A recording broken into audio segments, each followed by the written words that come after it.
Hey, what's the deal, YouTube? It's your girl, Miss Honey.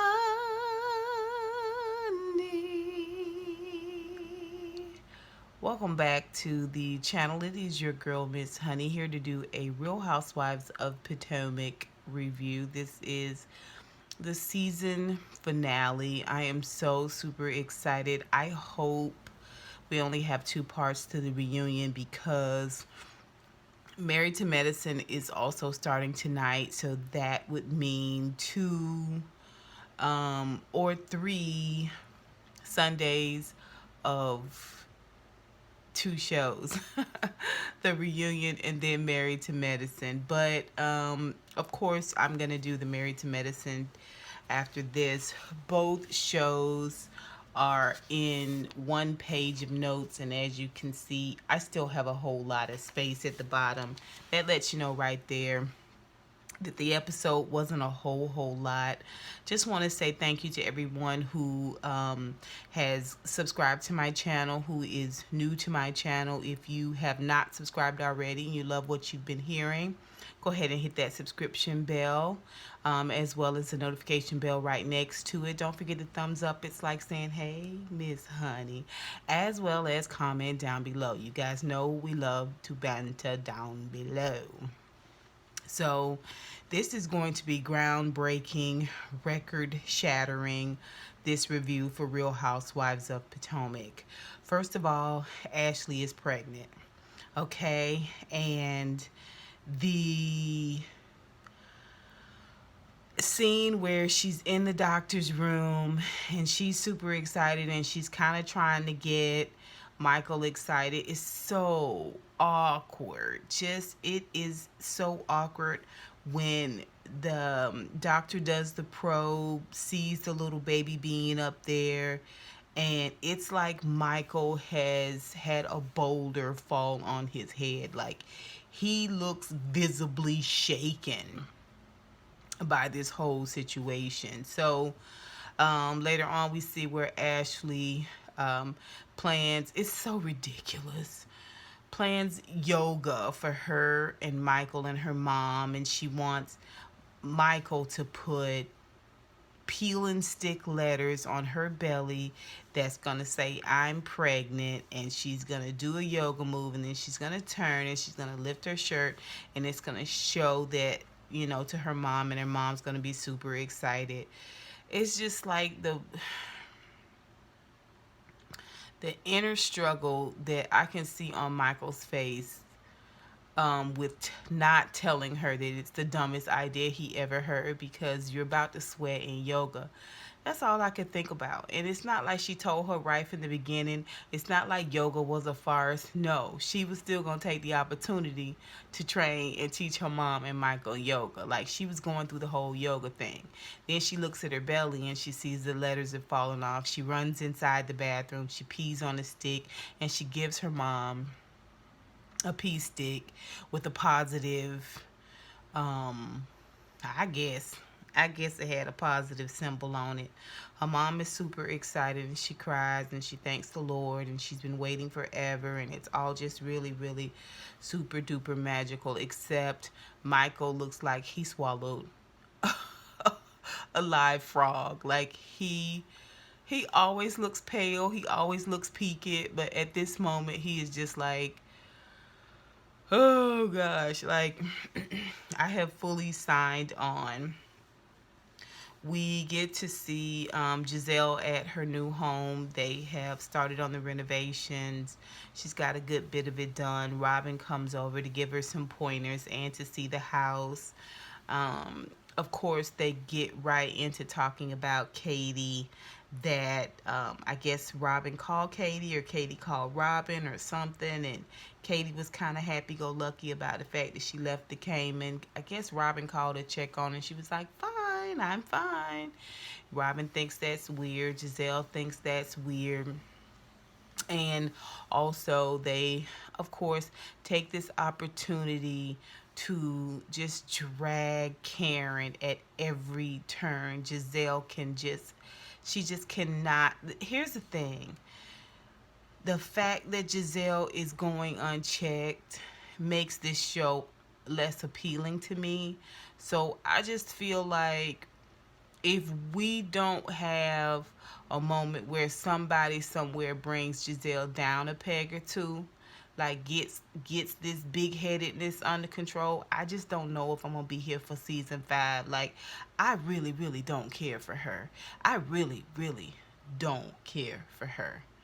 That character, I don't care for it. And from what I've seen, she has been out and about in town.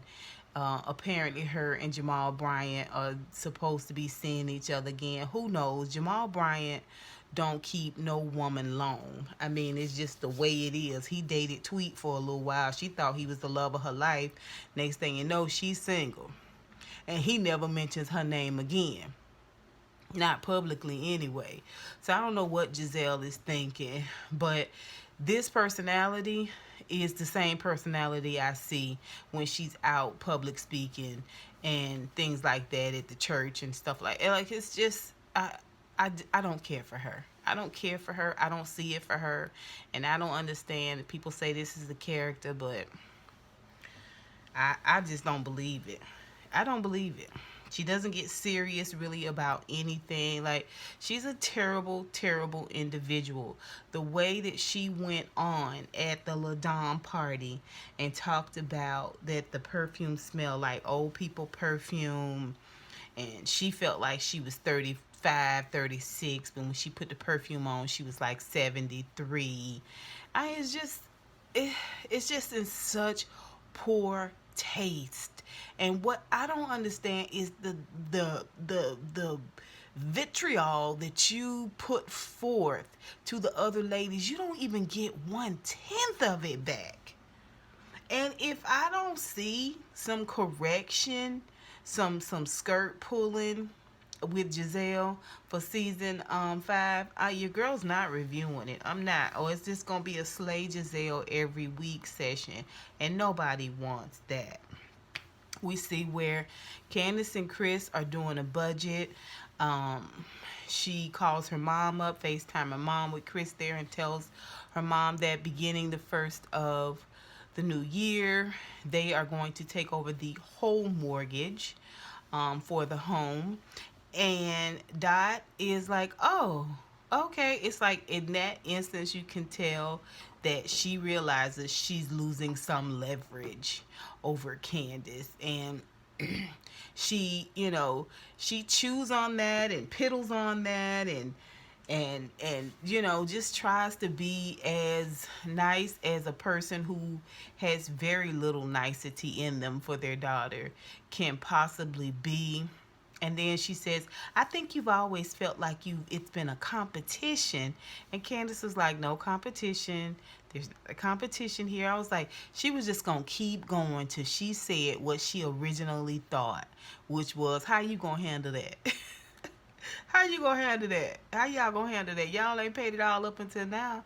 Yeah, you going to pay the mortgage, the landscaping, and all of that. She just started quietly, you know, mention everything. It ain't just the mortgage. It's the landscaping. It's the maintenance. It's the upkeep. Oh, Dot, you a real piece of work. You a real piece of work. We see at the end of the episode when they do a recap on everybody that Dot and Candiace ain't speaking. Candiace won't take none of her calls. If they want to talk to one another, they talk through Chris. And I was like, well, if you can't talk to one another and it not be this continual measure of discourse and anger and vitriol and dagger throwing, don't do it. So I don't feel no type of way about that. Then we see where Robyn and Juan go get tattoos. Anything not to do something in the traditional manner. Like, they just do everything they can that looks like commitment, but you can't really put your finger on it as commitment. Like those tattoos. Okay, all right. It is what it is. Juan want a little girl. She says no way. I'm pretty sure that with the right amount of pressure, Juan could get a baby out of Ashley real easy. I'm quite sure. I mean, not Ashley. Well, Ashley too, and Michael. You could definitely get Michael pregnant. Michael, Michael would gladly carry Juan's baby. But I'm sure with the right amount of pressure, Juan can get Robyn to have a baby. Like, she's fully sold out for Juan. Um, Karen puts the finishing touches on what she's going to wear for the night of the Ladam event and just doing a little walkthrough of everything. It's very exciting. She's very excited. I was a little disappointed that she did not put together a completed speech that she had rehearsed.